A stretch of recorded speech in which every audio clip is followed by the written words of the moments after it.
I know I talked about it a few videos back, but I have finished it. My bingo card is up. I had it written down like a month and a half ago. I just was too lazy to put it in Excel and then slap it together and then make it a PDF that I could put in a video. But here it is. This is my bingo card for One Piece this year. It just sounded like something fun to do. So if you have any questions about explanations on any of these specific pads, let me know in the comments below. I'd be happy to respond. I will say, clarifying, my free space, the one dead center, will be a cover story. That pretty much is guaranteed to happen. Oda loves doing the cover stories. It's been a bit since we've seen one, so I figured it was a safe bet to make that my free space. If we don't see a cover story by the end of this year, egg on my face. I don't even know if some of these are going to happen. Like Revolutionary Army getting a win. It's been a little bit since we've even seen them do anything, so... But hey, you know, that's the thing about a bingo card. You're not guaranteed to win. You're just guaranteed to enjoy it. So, without further ado, let's get into the actual meat and potatoes of the video. Hello, Internet. I am the hero of Julios once again with another One Piece chapter summary. This week's chapter is chapter 1172, The Elbaf I Dreamed Of. The artwork this week is Mr. 2, as some swans are helping themselves to his various makeups. It's actually...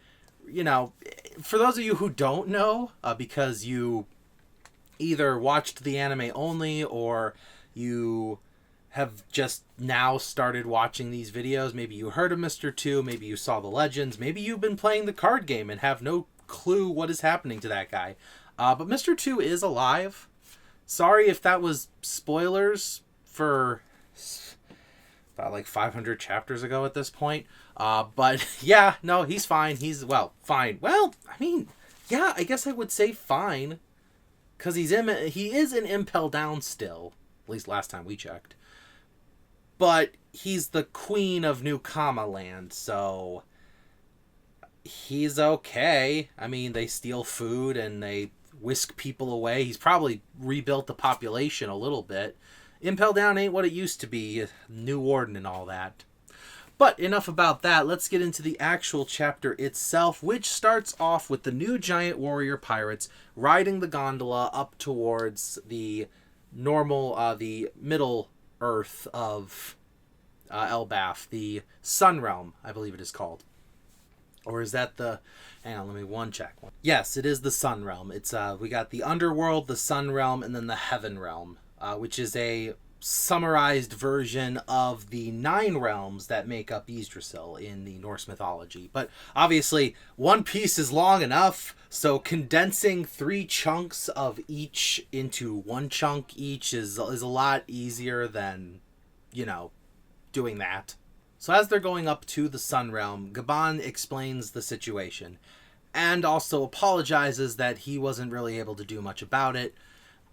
His apology is valid because, yes, he did get defeated, but to be fair, one, he is a lot older now. Unfortunately for him, he hasn't stopped aging, but his opponents have. 2, his son was in danger, and I don't know if you know much about being parents, those of you who watch me, but a good parent definitely doesn't let their son get sacrificed, so... he did everything right. It's just not his fault. Sorry. But as it stands, there's the problem of the 3 individuals who have effectively taken all of Elbaf hostage. And Zoro even goes as far as to ask, well, if these kids are giants, how the heck are they walking away with these kids? And that's when we get the lowdown on the situation, partially as a way of Scopper Gaban explaining the situation to everybody else, but also as a way for us, the audience, to get back into it. Because, let's face it, it's been a while. We had the Rocks flashback for quite some time last year. So, here's the situation. The children are being forced to walk towards the pier by Gunko's ability. The power of the Arrow fruit is forcing them to walk in that direction. Can't we just grab the children and stop them? No, because Sommers, eater of the Thorn fruit, is using his ability to put thorns around the children. If we grab them, we will get stabbed. If we stop them, they will walk into each other and get stabbed. No matter what happens, children will get stabbed.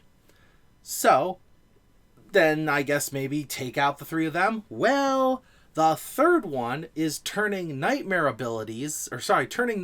real using his ability to manifest the children's horrors into giant monsters even bigger than we, the giants themselves. It's bad. It's bad. This is the perfect combo. Like I said, these 3 are like the perfect group project. And it shows as we reach the top of the gondola and see hell on earth. There is just giant nightmare monsters wreaking havoc in all directions. The great Eric is burnt to a crisp. And Kashi is there. He is bloodied. He is in pain. But he is still with us. And he kind of explains the situation. He breaks it down into several locations, which we then see a map. This very helpful map appears. And on the map, we get pointed to a panel of each situation as it's going down. So, problem number 1.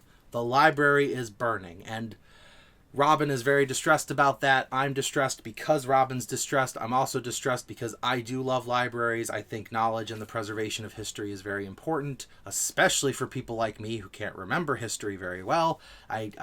C's get degrees, as they say, and that was me literally every history class from 5th grade to college. But that's the situation with the library. Next situation, Dory and Broggy. They have been Domi reversied. They are being forced to become giant demon monsters, and they're going to go kill Jarl and take over Elbaf. That's bad.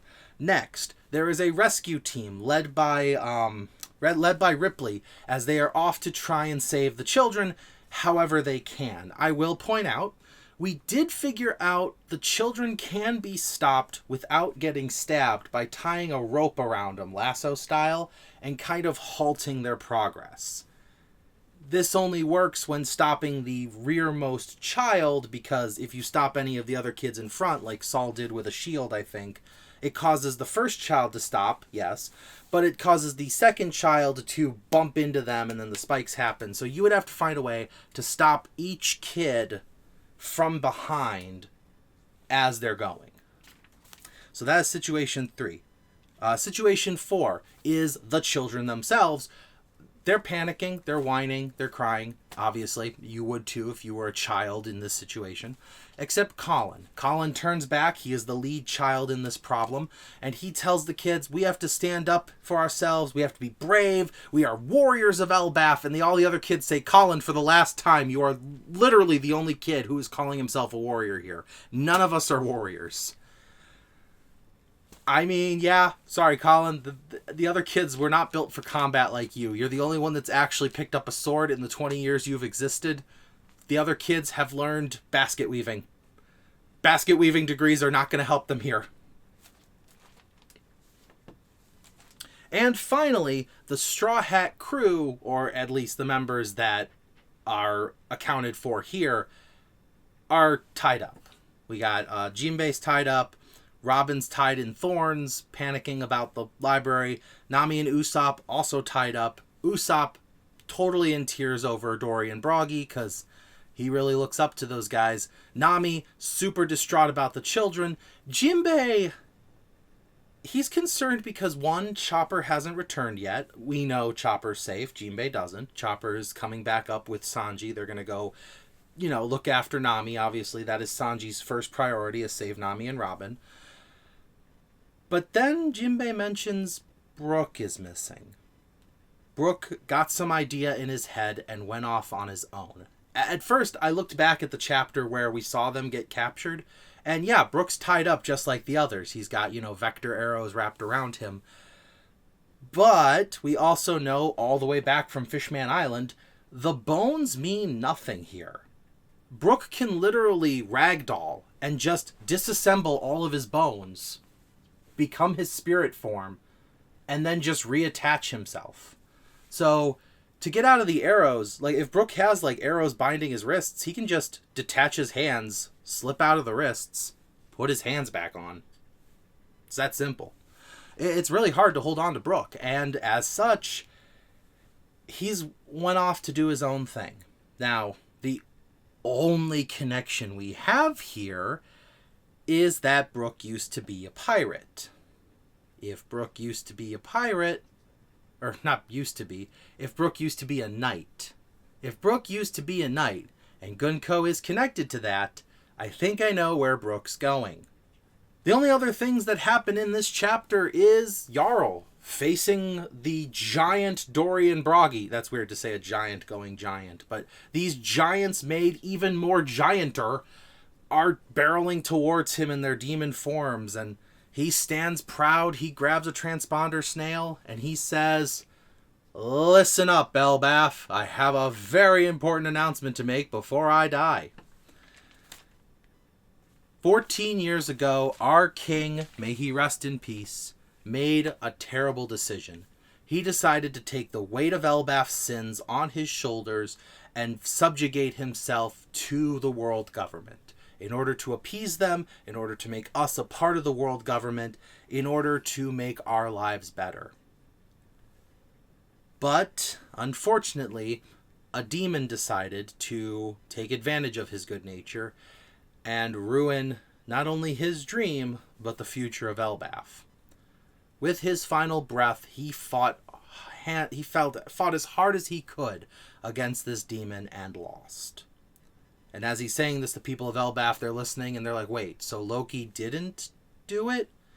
And he says, "Oh, and I know what you're all thinking. What about Loki?" Loki decided to take the anger of Elbaf onto his own shoulders. He is brash, but he is innocent. The reason he did this was to preserve the kind legacy of Harold. The reason I kept this information is, one, out of respect to Loki's request, but two, if I told you all too soon, you would take up arms, you would rise up, and you would fight, which is the exact opposite of what Harold wanted. Harold didn't want this. So I kept my mouth shut for 14 years. But now, it seems that the world government is once again up against a terrible enemy. And with that terrible enemy, 3 demons have been sent to our island. I fear the worst. If what the Harley text says is true, and the world will be split into 2 sides, I am declaring that Elbaf will stand against the world government. We will not be subjugated. We will not become warrior slaves. Whoever is enemy of the world government is friend of us. And as he makes this announcement, the warriors grab their weapons. They give out a big cheer. Usopp has hearts in his eyes and he's crying. And he says, quote, "The Elbaf I dreamed of would bow to no one." I will say, the second I saw the chapter title, I was like, okay, Usopp's going to say something this chapter. I was kind of hoping Usopp would give a speech rather than respond to a speech, but that's okay. Maybe I should have put it on the bingo card. I really think Usopp and Frankie are going to do something this arc. Usopp more importantly. Frankie because of the ancient but somehow futuristic technology. But mostly Usopp and hopefully Luffy, because this is the arc the 2 of them have built up to the most. Ever since Little Garden. Literally 1,000 chapters ago. We have been waiting for Elbaf. And so is Usopp.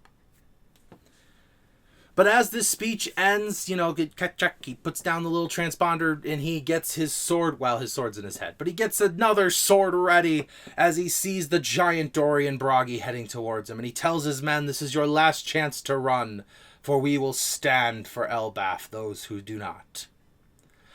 And, fortunately for Jarl, some of the giant warriors, the new giant warrior pirates, they catch up. And ZORO has a plan. I don't know what that plan is. ZORO did get the warning, though, not to be between Dory and Broggy, or else he'll get Domi reversied. So, I hope we don't see a Domi reversied ZORO. That would be really cool. I'm sure there will be fan art, but actually, I'm sure there's this one cool YouTuber. If I can find him again, because I don't remember the name of his channel. If I can find him again, I'll put a description in, or put the link in the description of my video. but he makes really cool, like, what-if drawings, like the Straw Hats when they're super old, or the Straw Hats as Celestial Dragons, or the Seven Warlords of the Sea as Naruto characters, like that kind of thing. I would love to see him do Domi Reverse Seed of each member of the crew. That would be really cool. But anyways, that's kind of where the chapter ends. We get this nice setup. We get a fast forward of explaining the situation, because I was a little worried that we would have to go over everything again. So to do all that in one chapter was a really good idea. No break next week. And for my usual chapter question, let me know in the comments below if you would have put something different on the bingo card. I'll put the bingo card up again. If you think that I should have put something different on the bingo card, or if you made your own bingo card, I'd love to hear about it. But let me know in the comments below. I look forward to the next chapter. I look forward to this wondrous year of One Piece. We have finally entered February, so we still have, 11 more months of One Piece. And I'm looking forward to... I kind of don't want Elbaf to end. I know I put it on the bingo card, but I'm hoping we get a lot of time in this arc. Thank you for watching as always, and I will see you in the next video. This is the Hero of Julios, Xing out.